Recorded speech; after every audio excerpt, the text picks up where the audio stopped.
Welcome to Kenton's videos. Enjoy the video. In this video, I will show how to make burgers in a pan, only way.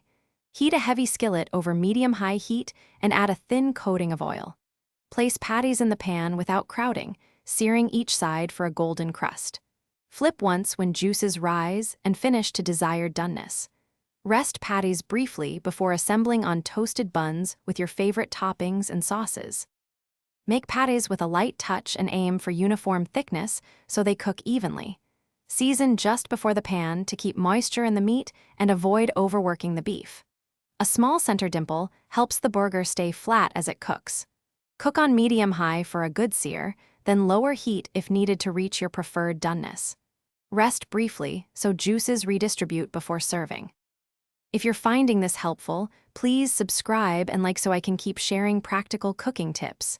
Quick recommendation: I'm loving the book The Simple Path to Wealth. It's oddly motivating while I cook and think about simple systems.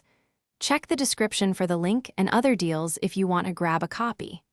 Thanks for the support. Now let's get back to the video. Searing creates a flavorful crust that locks in juices, so resist pressing patties while they cook. Flip burgers only once for even cooking and a tender texture. For consistency, use a thermometer and aim for your preferred internal temperature, or use the touch method to estimate doneness. Add cheese in the last minute to melt, then transfer patties to a warm plate to rest before assembling. Enjoy simple, delicious pan burgers every time. Thanks for watching. Consider subscribing if we helped you.